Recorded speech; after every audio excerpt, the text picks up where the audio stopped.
Hey guys, welcome to part 4 of Metal Tone in the Mix. This is a series I put together, actually it's a playlist, where I'm helping you dial in a really awesome metal tone using a real amp that sits well in the full and complete mix. Testing, 1, 3.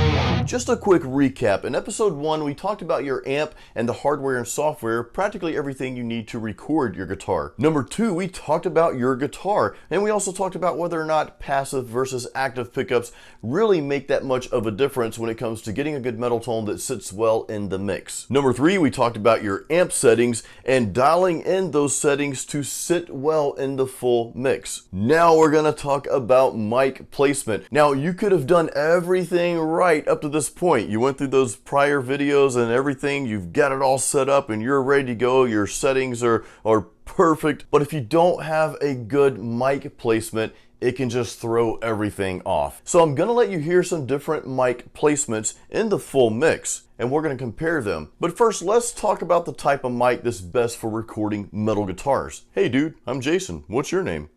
My name is Mike. Oh. I'm always transparent with you guys. I do not have a ton of experience in recording with different mics. The mic that I personally use is the Shure SM57. This is a dynamic microphone. These types of mics are really awesome at capturing those loud sounds coming from your tube amp, but they're not picking up the room noise and anything else going around. So these are just really solid mics for recording metal guitars. Now there are other types of mics that you can use, and if you're more experienced and you want to mess around with different microphones, that's awesome. What I don't want to happen though is I don't want you to go out and spend a ton of money on expensive mics that you've never tried out before, because what you may find is that expensive mic may not sound good for what you're going for here when you're recording your metal guitars. I personally think everybody should start out with something like a Shure SM57 or some type of dynamic microphone for recording your amp. Now I don't want to discourage you from trying out different mics, and if you've got access to those mics, if you're recording in a large studio or you've already got those mics and of course you're already experimenting with them or have experimented with them, that's perfectly fine. But I'm telling you, this little mic right here, the Shure SM57, when all else fails, this is going to do the trick for your metal tone. So we're going to dive right in, and I'm going to let you hear some tones with different mic placements here. I don't know how many I'm going to record yet, so just keep listening. And then we're going to break down each mic placement that you're about to hear. Now keep in mind, some of these tones may not sound good to your ears, and we'll talk about that though. I'll explain the placement of the mic and why it sounds the way it does, and we'll also talk about why the tones that maybe sounded a little bit better to your ears, why they sounded that way in regards to the mic placement. So let's get into some metal tones.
Here's the thing, for each tone that you just heard, I recorded 2 rhythm guitar tracks and I hard panned each of them. And that's actually something that we're gonna get into the recording of the tracks in the next video after this one, which will be number 5 in our Metal Tone in the Mix series. That first tone that you heard, it sounded kind of bright and tinny, and we'll listen to it again real quick here.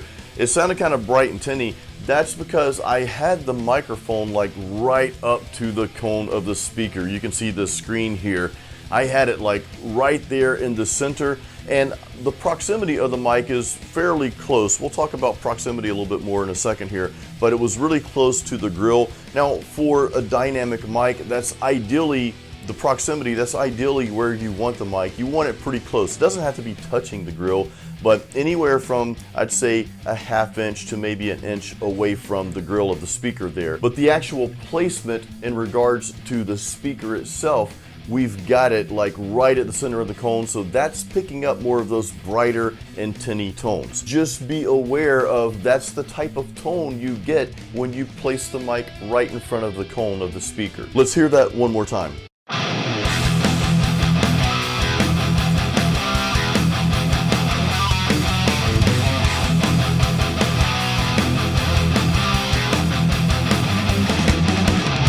Next, we went from a super bright and sunny tone to a tone of complete darkness. And that's because we moved the mic all the way away from the center of the cone to the edge of the speaker there.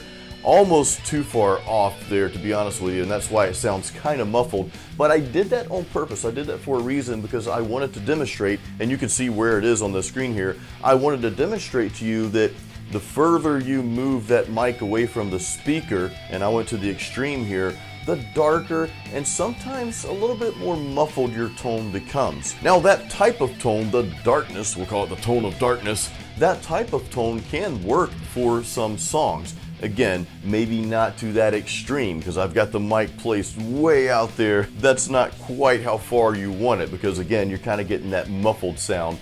But that actually could work. Like if you've got a point in your song where everything drops out, but you just want one different sounding guitar tone for that little clip, something like that can work really well. It's kind of like an effect almost. So let's hear that one more time.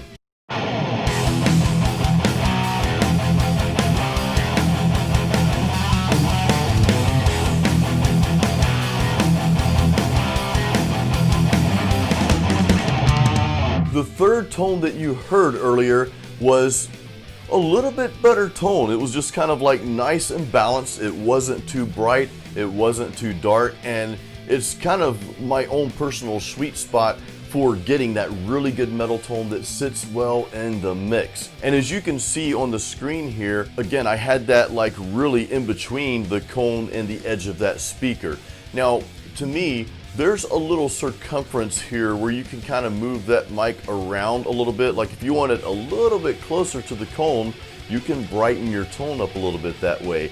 If you want it slightly darker, well, just move it towards the edge a little bit more. But anywhere in that little area between the cone and the edge of the speaker, you're gonna get a pretty nice tone that's gonna sit well in the full mix. You're gonna be able to hear those notes pronounced without it being too bright or without it being too dark and muffled. Let's hear that tone one more time.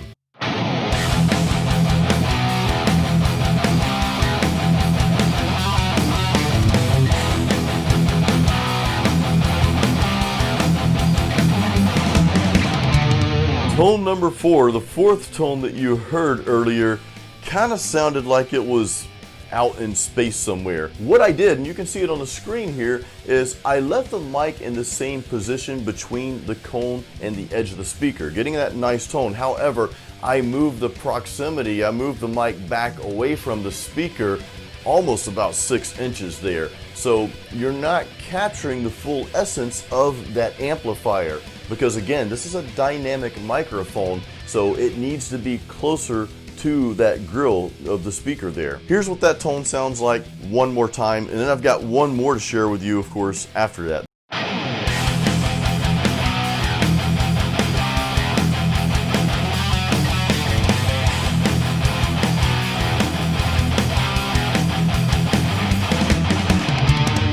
All right, let's talk about that last tone that you heard earlier. And this was a really interesting tone, and this is a really fun way to record your guitars. Remember, I record 2 rhythm guitar tracks, I hard pan each one. So here's what I did. Remember that close to perfect sounding tone we heard? That was tone number 3, where we've got the mic, and you can see it on screen here, we've got the mic in between, close to the grill, but in between the center of the cone and the edge of the speaker, that perfect middle ground there. Now, what I did is I went back and I used a different mic placement for that second guitar track. And I used what you call an off-axis placement, which means the mic's not directly facing the grill, it's not directly facing the speaker, but it's just kind of moved slightly to the side a little bit, and that just gives you a different type of tone. The cool thing is mixing those two tones together. Again, one track is panned left, the other track is panned all the way right. Mixing those two tones together really gives you a full and balanced mix. So let's hear that tone one more time.